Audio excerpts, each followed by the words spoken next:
హైడ్రా పేరుతో కొందరు బెదిరిస్తున్నారని వస్తున్న ఫిర్యాదులపై సీఎం రేవంత్ రెడ్డి స్పందించారు. వసూళ్లకు పాల్పడే వారిపై ఫోకస్ పెట్టాలని ఏసీబీ విజిలెన్స్ అధికారులను సీఎం ఆదేశించారు. 2-3 ఏళ్ల కిందటి ఫిర్యాదులను అడ్డుపెట్టుకొని కొందరు వసూలు చేస్తున్నట్టుగా తన దృష్టికి వచ్చిందన్నారు.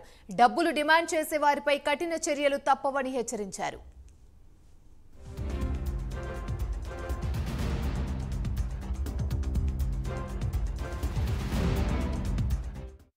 రైట్, హైడ్రా పేరుతో కొందరు బెదిరిస్తున్నారని వస్తున్న ఫిర్యాదులపై సీఎం రేవంత్ రెడ్డి స్పందించారు. వసూళ్లకు పాల్పడే వారిపై ఫోకస్ పెట్టాలని ఏసీబీ విజిలెన్స్ అధికారులను సీఎం ఆదేశించారు. ఇదే అంశానికి సంబంధించి మరిన్ని వివరాలు మా ప్రతినిధి కుమార్ అందిస్తారు.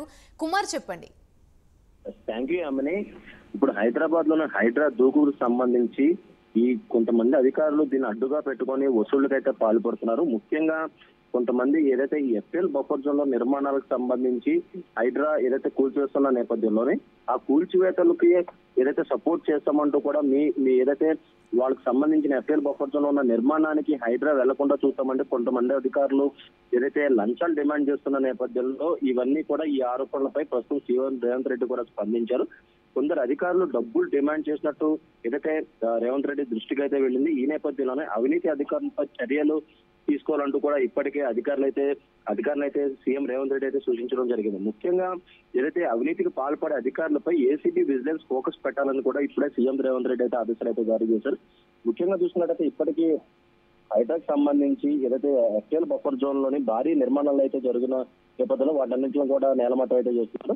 ఈ నేపథ్యంలో కొంతమంది అధికారులు ఇదే ఆసరాగా తీసుకుని వాళ్ళ దగ్గర నుంచి కూడా డబ్బులు డిమాండ్ చేస్తున్నారు. అలాగే మరొక పక్క ఏదైతే హైడ్రా ఆ బిల్డింగ్స్ జోలికి రాకుండా చూసే బాధ్యత తమదంటూ కూడా కొంతమంది లంచాలు డిమాండ్ చేస్తున్న నేపథ్యంలో ఇవన్నీ కూడా ప్రస్తుతం సీఎం రేవంత్ దృష్టికి అయితే వెళ్లడం జరిగింది. ప్రస్తుతం ఏదైతే రేవంత్ రెడ్డి కూడా దీనిపై పూర్తిగా దృష్టి సారించారు. అలాగే ఏసీబీ అలాగే విజిలెన్స్ అధికారులకు కూడా ఆదేశాలు కూడా జారీ చేశారు. ఎవరైతే ఏదైతే దీనికి సంబంధించి అవినీతికి పాల్పడుతున్నారో ఆ అధికారులపై ఖచ్చితంగా చర్యలు తీసుకోవాలంటూ కూడా సీఎం రేవంత్ రెడ్డి అయితే ఆదేశాలు అయితే జారీ చేయడం జరిగింది. Right, thank you Kumar. నాకెందుకు ఫోన్ చేస్తాడు, ఏం చెప్పు?